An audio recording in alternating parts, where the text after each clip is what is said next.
남재준 전 국정원장 역시 국정원 댓글 사건으로 국정원 댓글 사건을 수사를 방해한 사건으로 소환된 수사를 받고 있죠.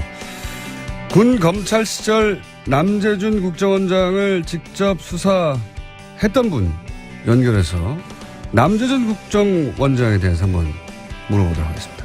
최강욱 변호사 전화 연결됐습니다. 안녕하세요. 예, 안녕하세요. 네. 오랜만입니다. 반갑습니다, 변호사님. 네. 예, 오랜만입니다. 안녕하세요.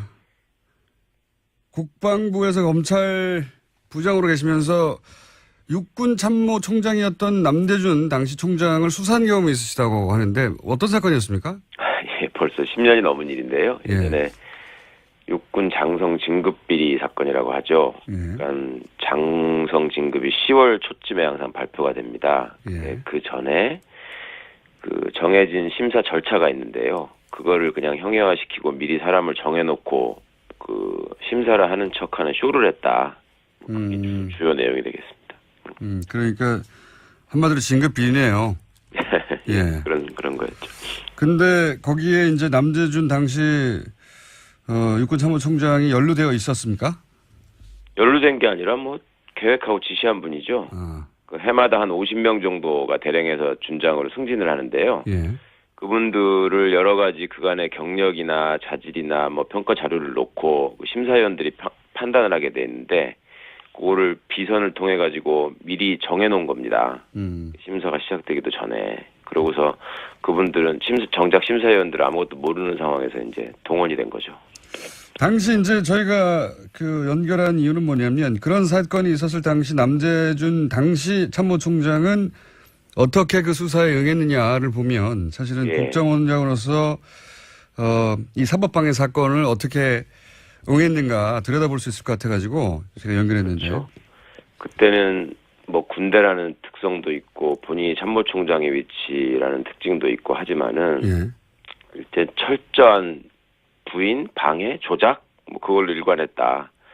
그러니까 책임은 철저하게 아랫사람한테 미루고 그다음에 수사 절차가 진행되는 과정에서는 다른 법률가들을 동원해가지고 이걸 방해하고 염탐하고 그리고 이제 그게 여의치 않으면 그 뭐 증거 같은 것도 조작하고 그때도 이제 뭐 이렇게 진급 심사 장면을 찍는 그 녹화 시스템이 있었거든요. 네.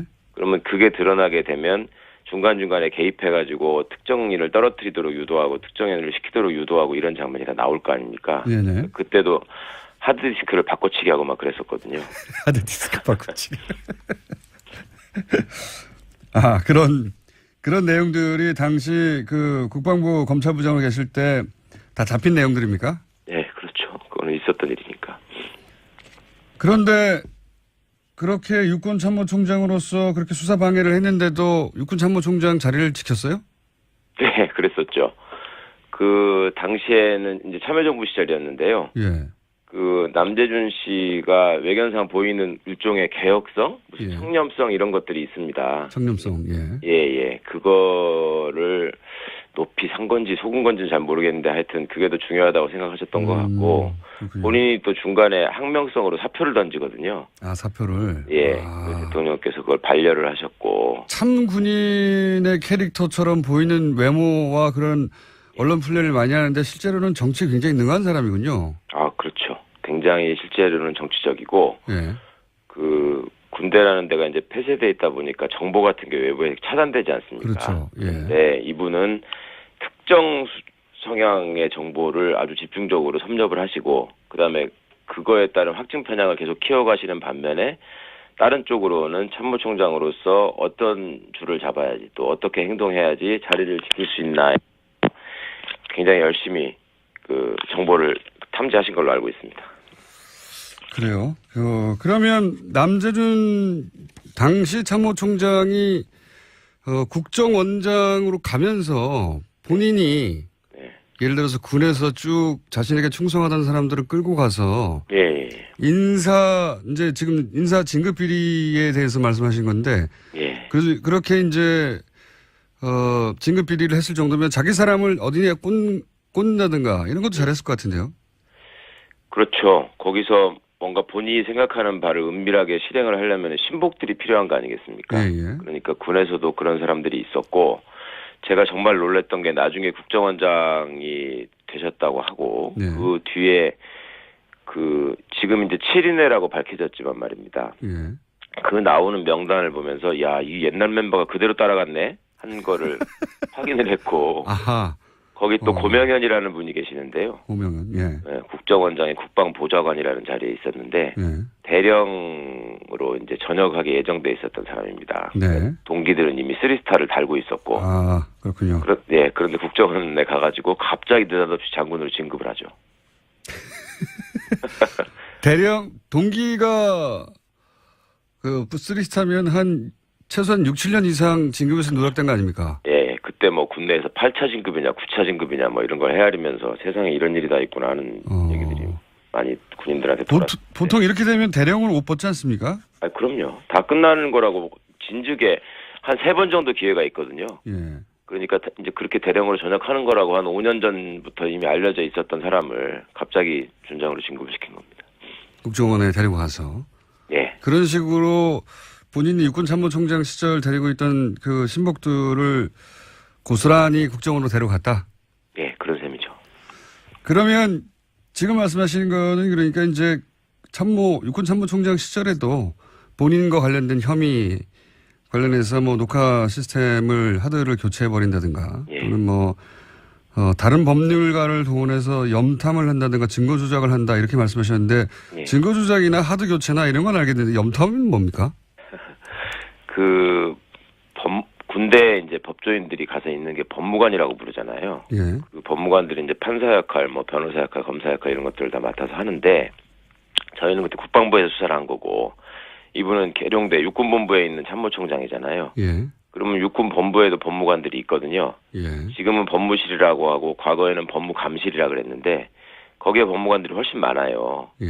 그러면 그분들을 모아놓고 압수수색을 받았을 때 대처 방안, 그 다음에 압수수색을 방해하려면 어떻게 하나, 압수수색을 당한 다음에는 어떻게 해야 되는가, 그 다음에 수사를 받으러 가는 사람들은 무슨 진술을 해야 하는가, 뭐 이런 것들을 연일 회의를 해가지고 학습시키고 또 뭐 자기가 지시하고 또 이런 식으로 유도하라고 또 만들고 그런 일을 했던 거죠.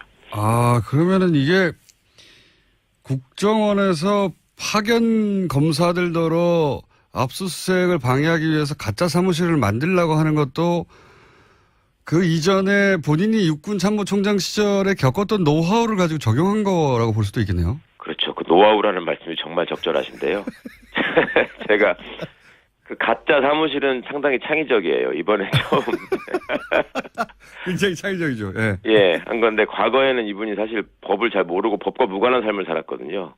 그 군대라는 데가 상급자가 어떤 명령을 내리고 무슨 생각을 갖고 있느냐를 따져서 거기에 맞추는 데 익숙한 데지. 예. 법을 따져가지고 아 이거는 이렇게 하면 안 돼 이런 데가 아니거든요. 예. 그러니까 당시에는 자기가 제일 높은 지위에 있었으니까 그런 거를 알았으면은 아마 시간이 있었으면 야 이거 이렇게 또 만드는 것도 방법 아니야 이렇게라도 했을 텐데 그때는 전격적으로 이루어져서 시간이 없었고 예. 그거를 만회하기 위해서 어찌 보면 육군본부에 있는 법률가들을 동원해가지고 이제 회의를 시키고 뭐 이렇게 대책을 만들고 방해를 하고 이랬었는데 예. 이번에는 이제 과거의 경험이 있으니까 예. 그렇게까지 했구나. 정말 요즘 그 젊은 친구들 말로 정말 신박하다 그런 생각을 아, 그러니까 이 국정원장으로 있으면서 이 사법방해는 검찰에 대한 어떤 압수수색이나 사법방해는 결국은 검찰을 시키는 게 법률가를 시키는 게 가장 좋다라는 노하우를 가지고 검찰을 시킨 거군요, 이게. 그렇죠. 법률가라는 사람들이 가지고 있는 그 속물적인 근성에 대해서 이분이 그때 파악을 했던 것 같아요. 그러니까 이 사람들은 겉으로 보기에는 굉장히 엘리트처럼 보이고 소신에 따라서 행동하는 것 같지만 그 어떤 자리나 뭐 이런 그 보상을 당근을 던져주면 어떤 상황에서도 적절하게 내 지시에 따라서 활용할 수 있는 사람이다. 활용될 수 있는 사람이다. 그거를 그때 체득을 했던 것 같고 이번에도 써먹지 않았나 싶습니다. 그 말씀은 그러면 그 검찰에 대한 파견 검사들에 대한 보상을 은연중에 혹은 뭐 직접적으로 이건 뭐 추정의 영역이긴 합니다만 네네. 그런 이야기가 있었을 법하다 이런 말씀이잖아요. 그 신뢰를 보여줬잖아요. 아까 말씀드린 그 고명현 씨 같은 분은 예. 거기 가서 장군으로 진급할 거라고 아무도 생각을 못했고 또 국정원장이 무슨 장성 인사에 개입해가지고 진급시키고 하는 자리도 아니에요. 그렇죠. 네. 그런데 역사상 없는 일이 생겼단 말입니다. 거기서. 이게 유일한 사례입니까 이게? 유일하죠. 어. 그럴 수가 없죠. 예. 그런데 예. 그런 일이 벌어지니까 그분들 입장에서도 사실은 국정원 파견 나가는 사람들이 그냥 대충 가는 게 아니라 나름 뽑혀서 가는 거고 본인들의 지향이 있어서 가는 건데. 검찰에 파견가는 검사들이요? 네, 검찰에서 나가는 사람들이. 그럼 그 사람들도 이분이 어떤 정도의 능력과 어떤 캐릭터를 갖고 있는지 다 파악하고 가서 일하는 거 아닙니까? 그런데 실제로 이제 그런 걸 제시했을 것 같고 나중에 또 인사가 이루어진 결과를 보면 이번에 관련된 그 세 분 다 아주 좋은 자리로 갔죠. 그렇습니까? 저희가 검찰 내 좋은 자리인지를 모르니까. 장호중 씨는 검사장으로 승진을 했고요. 네, 그렇죠. 그게 그 동기들 중에서 별로 그렇게 선두자라고 솔직히 지목되지 않았던 분이거든요. 그런데 승진을 했고 안타깝게 떠난 변창훈 씨 같은 경우는 공안기획관까지 됐고요. 그거는 이제 공안검사들이 제일 가고 싶어하는 자리죠. 아, 그렇군요. 검사장 직전 자리로. 그 다음에 그 이재영 검사죠. 예. 거기는 최초로 네덜란드에 파견 나가는 검사가 되죠. 그 전에는 그런 자리가 없었는데. 네덜란드에 원래 검찰에 파견 나가기도 하나요? 안 그러고 그 이재영 검사가 만들었다니까요. 그 사람을 위해서 만들었는지 생기니까 얼른 차지했는지는 모르겠는데 처음 간 겁니다. 예. 아, 그게 최초입니까? 네덜란드에 뭐 하러 가겠습니까? 아, 그 파견 검사들 그런 생각도 했겠습니다. 말씀대로면 국정원장이 안 되는 대령을 스테로도 만들 정도의 힘을 가지고 확실하게 보상해 준다. 예. 그러니 우리도 이 수사방의 이름 창기적인 신박한 가짜 사무실 방식으로 확실하게 NLL이 아니죠. 댓글 수사 관련해서 성과를 내면 보상이 있을 것이다라는 은연중에 혹은 뭐 직접적인 언질을 생각하시는 거죠? 예, 저는 그런 게 있었을 거라고 추측합니다. 그렇군요. 이제 일반적으로는 검찰이 자기 친정을 국정원에 파견 가가지고 이렇게 방해할 수가 있겠는가. 예. 그거는 뭐, 전후 사장 잘 모르고 국정원이 시키니까 어쩔 수 없이 했다. 네. 이렇게 이제 검찰도 당했다라고 주장하는 검찰 출신 이제 뭐 의원분들이나 그런 얘기도 있지 않습니까? 예. 좀 다르게 보시는 거네요. 변호사님은. 그게 저는 도대체 그렇게 말씀하시면 안 된다고 생각합니다. 그러니까 전에 국정원 간첩 조작 사건이 있었을 때도 국정원이 해온 대로 우리는 했을 뿐이지 뭐 잘못한 게 없다 이런 식으로 하면서 넘어갔잖아요. 대충 가볍게 처벌하고. 그러니까 이거는 그렇게 말을 하려면 어디 가서 검사가 공익의 대표자라고 이렇게 항상 주장하면서 그 불만을 가진 쪽에서 볼 때는 나대는 현상이 있거든요. 그걸 하지 말아야죠. 공익의 대표자라는 사람들이 그러면 어떤 기관에 가서 어떤 사람이 오느냐에 따라서 그 사람이 어느 정도의 힘을 가지느냐에 따라서 그 시키는 대로 하고 심지어 검찰의 수사까지 방해하고 이런 일을 할 수 있겠습니까? 그러니까 공익의 대표자가 아니든지 아니면은 어디 가가지고 있으면서 그 조직의 논리와 특성에 적응하느라고 최대한의 능력을 발휘했기 때문에 어쩔 수 없이 그렇게 하는 거다라고 하든지 그렇게 얘기하는 게 솔직하지. 무슨 우리는 원래 해야 될 일을 했고 뭐 시키는 사람이 잘못일 뿐이지 우리는 성실하게 일했을 뿐이라고 말한다라고 하는 건 그 공직자로서 기본이 안 돼 있는 얘기라고 생각하고요. 그런 얘기로 그걸 변명해 줄 수는 없는 일이죠. 이거 국방부 검찰부장 출신이시라서 그런 건지 아니면 검찰 내부에 아시는 분들이 많아서 그런지 검찰 사정을 아주 잘 아시는데 혹시 이 변 검사 그 사망 사건을 위해서 검찰 내부에서 문무일 윤석열에 대한 원망이 크고 과도한 수술하는 분위기가 많다는 보수 매체의 보도가 많았었는데 실제로 아시기는 어떻습니까? 검찰 내부 분위기가. 제가 다들 2,000명이 넘는 검사한테 다들 들어보진 않았지만 검찰이라고 하는 게 한 덩어리로 꼭 움직이는 건 아니고요. 그 안에도 구성원에 따라서 생각이 다르고 또 이런 수사에 대해서 불만을 가진 사람은 계속 있어 왔고 그 사람들 일부에서 그런 얘기를 할지는 모르겠습니다만은 그걸 노골적으로 표현한다거나 아니면 어디에 모여가지고 집단적으로 움직인다거나 하는 얘기는 전혀 없는 것 같고요. 그런 얘기를 할 수 있는 분위기가 아니라는 거 그리고 그렇게 잘한 짓이 아니라는 거를 본인들이 더 잘 알고 있습니다. 그러니까 그런 얘기를 감히 할 수 없는 상황이고요. 알겠습니다. 단지 이제 그런 얘기가 있기를 원하는 언론은 있겠죠. 네.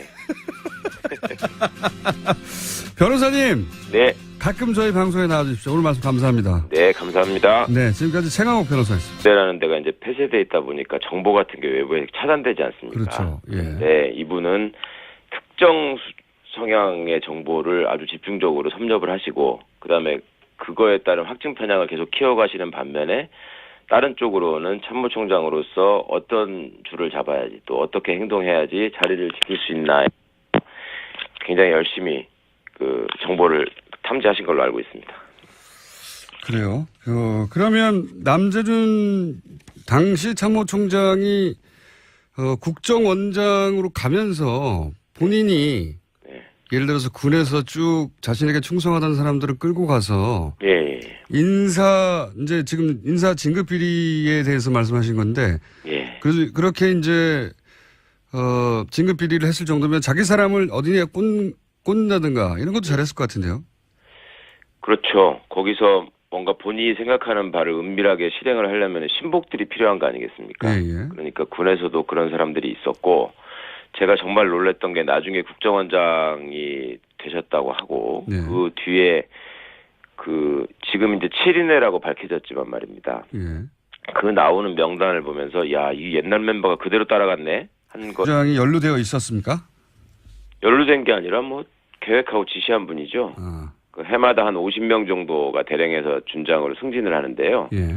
그분들을 여러 가지 그간의 경력이나 자질이나 뭐 평가 자료를 놓고 심사위원들이 판단을 하게 돼 있는데 그거를 비선을 통해 가지고 미리 정해 놓은 겁니다. 심사가 시작되기도 전에. 그러고서 그분들은 정작 심사위원들은 아무것도 모르는 상황에서 이제 동원이 된 거죠.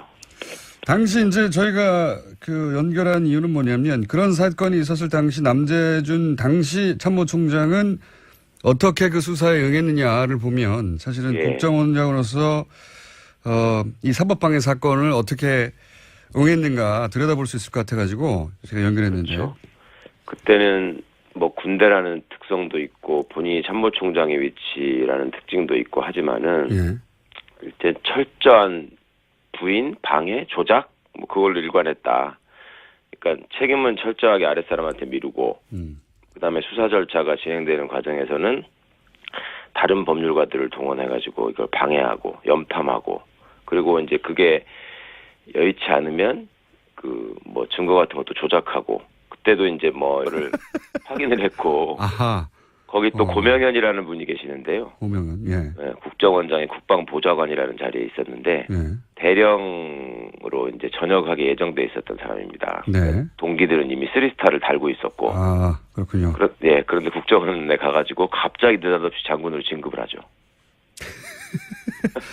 대령 동기가 쓰리스타면 한 최소한 6, 7년 이상 진급에서 누락된 거 아닙니까? 예, 그때 뭐 군내에서 8차 진급이냐 9차 진급이냐 뭐 이런 걸 헤아리면서 세상에 이런 일이 다 있구나 하는 얘기들이 많이 군인들한테 보통 이렇게 되면 대령을 못 받지 않습니까? 아, 그럼요. 다 끝나는 거라고 진즉에 한 3번 정도 기회가 있거든요. 예. 그러니까 이제 그렇게 대령으로 전역하는 거라고 한 5년 전부터 이미 알려져 있었던 사람을 갑자기 준장으로 진급을 시킨 겁니다. 국정원에 데리고 가서. 예. 그런 식으로 본인이 육군참모총장 시절 데리고 있던 그 신복들을 고스란히 국정원으로 데려갔다? 예, 그런 셈이죠. 그러면 지금 말씀하시는 거는 그러니까 이제 육군참모총장 시절에도 본인과 관련된 혐의 관련해서 뭐 녹화 시스템을 하드를 교체해버린다든가 예. 또는 다른 법률가를 이렇게 진급 심사 장면을 찍는 그 녹화 시스템이 있었거든요. 네. 그러면 그게 드러나게 되면 중간중간에 개입해가지고 특정인을 떨어뜨리도록 유도하고 특정인을 시키도록 유도하고 이런 장면이 다 나올 거 아닙니까? 네네. 그때도 하드디스크를 바꿔치기 하고 막 그랬었거든요. 하드디스크 바꿔치기. 아, 그런 내용들이 당시 그 국방부 검찰부장으로 계실 때 다 잡힌 내용들입니까? 네, 그렇죠. 그거는 있었던 일이니까. 그런데 그렇게 육군참모총장으로서 그렇게 수사 방해를 했는데도 육군참모총장 자리를 지켰어요? 네, 그랬었죠. 그 당시에는 이제 참여정부 시절이었는데요. 예. 그 남재준 씨가 외견상 보이는 일종의 개혁성, 무슨 예. 청렴성 이런 것들이 있습니다. 청렴성, 예. 예. 그거를 높이 산 건지 속은 건지는 잘 모르겠는데 하여튼 그게 더 중요하다고 생각하셨던 것 같고 그렇군요. 본인이 또 중간에 항명성으로 사표를 던지거든요. 아, 사표를. 예. 아. 그 대통령께서 그걸 반려를 하셨고. 참 군인의 캐릭터처럼 보이는 외모와 그런 언론 플레이를 많이 하는데 실제로는 정치에 굉장히 능한 사람이군요. 아, 그렇죠. 굉장히 실제로는 정치적이고, 예. 그, 군대. 남재준 전 국정원장 역시 국정원 댓글 사건으로 국정원 댓글 사건을 수사를 방해한 사건으로 소환돼서 수사를 받고 있죠. 군 검찰 시절 남재준 국정원장을 직접 수사했던 분 연결해서 남재준 국정원장에 대해서 한번 물어보도록 하겠습니다. 최강욱 변호사 전화 연결됐습니다. 안녕하세요. 예, 안녕하세요. 네. 오랜만입니다. 반갑습니다, 변호사님. 네. 예, 오랜만입니다. 안녕하세요. 국방부에서 검찰 부장으로 계시면서 육군 참모총장이었던 남재준 당시 총장을 수사한 경험이 있으시다고 하는데 어떤 사건이었습니까? 예, 벌써 10년이 넘은 일인데요. 예. 예전에 육군 장성 진급 비리 사건이라고 하죠. 예. 그러니까 장성 진급이 10월 초쯤에 항상 발표가 됩니다. 예. 네, 그 전에 그 정해진 심사 절차가 있는데요. 그거를 그냥 형해화시키고 미리 사람을 정해놓고 그 심사를 하는 척하는 쇼를 했다. 그게 주요 내용이 되겠습니다. 그러니까 한마디로 진급 비리네요. 예. 그런 거였죠. 근데 거기에 이제 남재준 당시 육군 참모총장